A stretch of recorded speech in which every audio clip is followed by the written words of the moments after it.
Hey, um, Cindy and I were talking, and I thought I would just tell you all another phobia release thing that we did to kind of put more cards on the table, if you will, for you to kind of have more information to draw conclusions from or to develop hypotheses about or something like that. Um,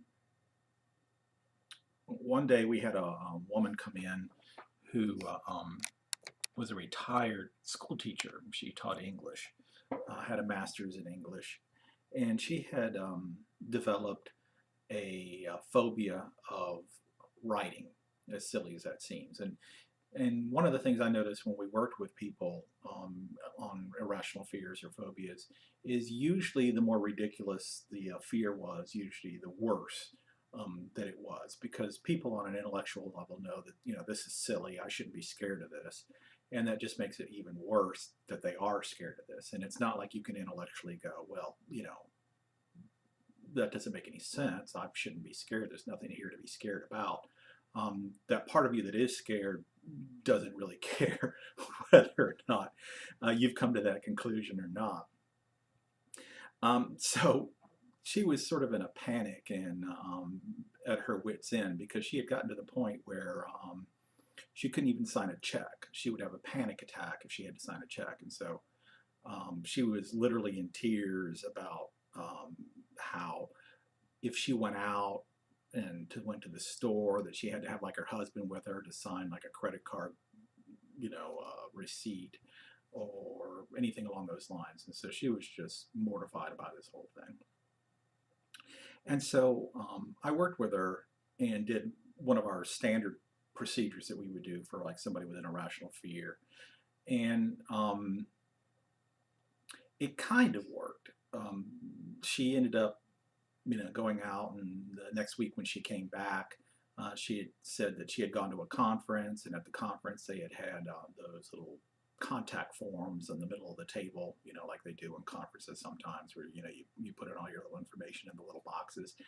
And she said she was able to fill it out, which was leaps and bounds, beyond what she was the week before, but she just felt dread while she was doing it. So what it told us was that the first process worked, that the hypnosis was working, and the technique that I did something, but it didn't solve it. It wasn't whatever caused it was not solved.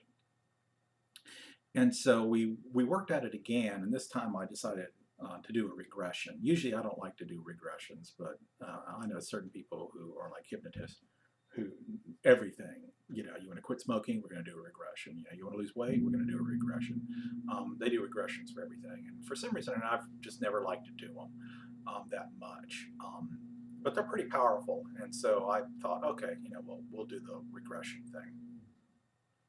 And so what I had her do is we got her down into like a theta state, well, light theta, deep alpha, and had her focus in on like imagine in her mind that she's someplace and she's going to start signing a check or she has to start writing. And then as she started to imagine that, then to ask her, do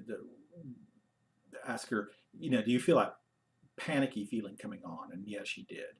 And and one of the things I mentioned before is usually when you have like a phobia or something like, is a very specific feeling you have for that. It's different from any other feeling.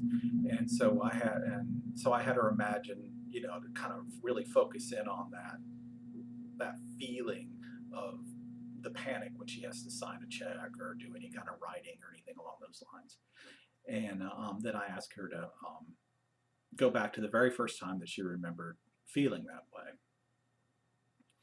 And she said, I'm at the doctor's office. And I'm like, well, what are you doing? And she said, well, I'm filling out. They've given me a bunch of forms to fill out before I'm going in for to see the doctor. And I'm like, oh, okay. Well, what's going on? What are you thinking? And she goes, well, I'm thinking I don't know which one of these forms I'm going to fill out that's going to come back and tell me I'm going to die. And so we kind of, immediately understood that, her subconscious or some part of her had irrationally associated the filling out with those forms with death.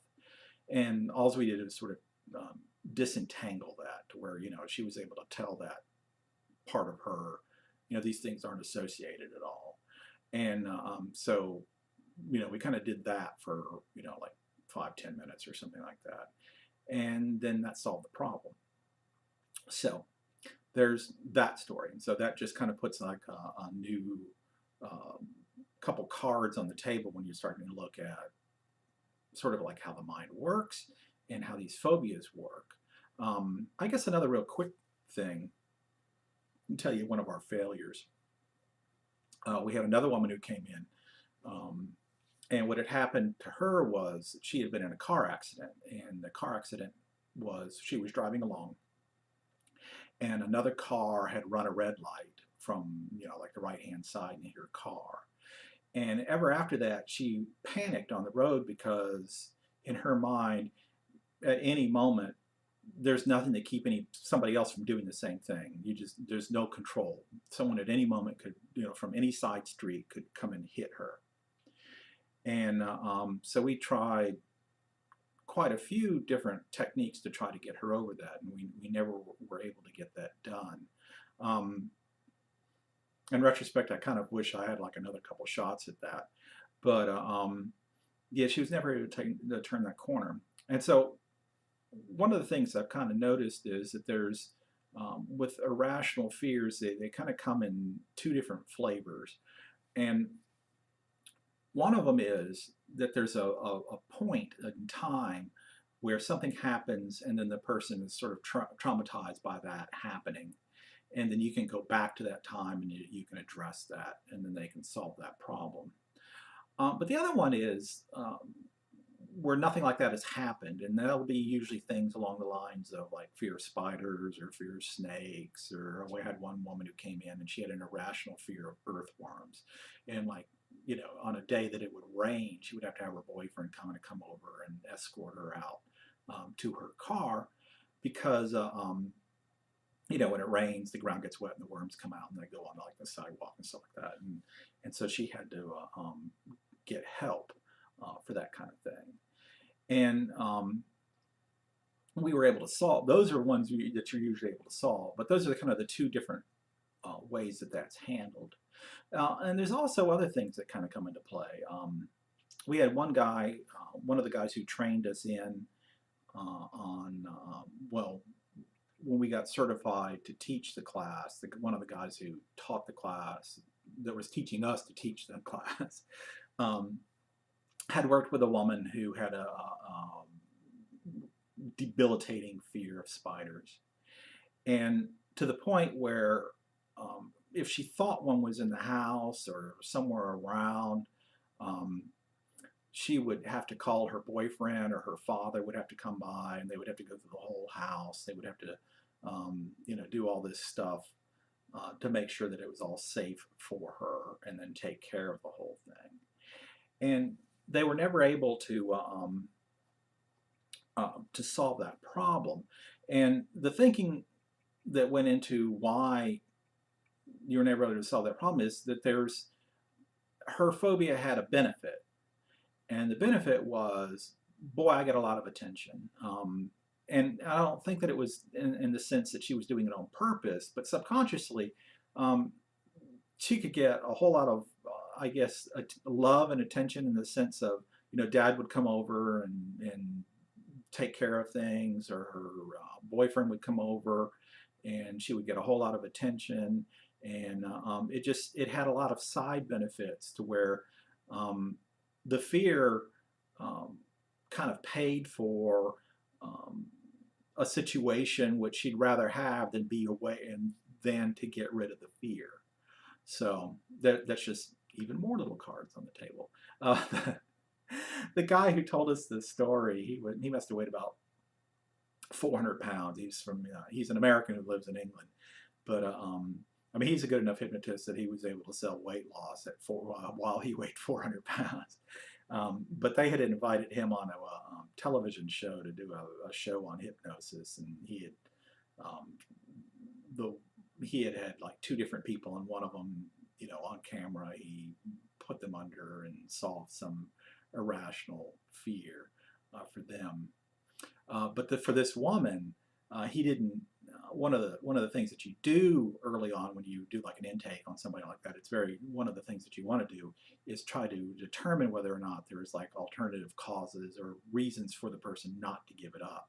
But he didn't do that interview because they were like on, it would eaten up a lot of time, and so they were at the zoo, and they had, they were on camera and everything, and he puts her under and everything like that, and does like the standard sort of thing to get her over the phobia, and it seemingly all worked well, and and as soon as he brought her up, the little news person that was doing the story kind of like tossed a spider on her. And he said she just freaked and ran off. And he's like, I'm running after her, trying to catch her. He's like this 400-pound guy. He's like sprinting over there, and the camera people are all running along behind him.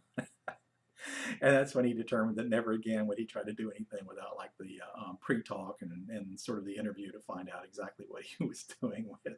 He said he about stroked out trying to catch up with her to kind of like, try to get her to be in an unpanicked mode again. So, but yeah, that was never solved. Anyway, that's just a couple more things on irrational fears to put some more cards on the table so that you can be thinking about what are the processes that are going on here, what could possibly be going on in the mind, where there's a difference between kind of knowing something in your head and not being able to control it, and then what it takes to kind of get rid of that and why that works. I mean, I have my theories on that, but I can't definitively give you an answer because I don't really know. I'm just guessing with the rest of you, although I probably have a lot more experience and variety of dealing with it, but that's there. Okay, bye.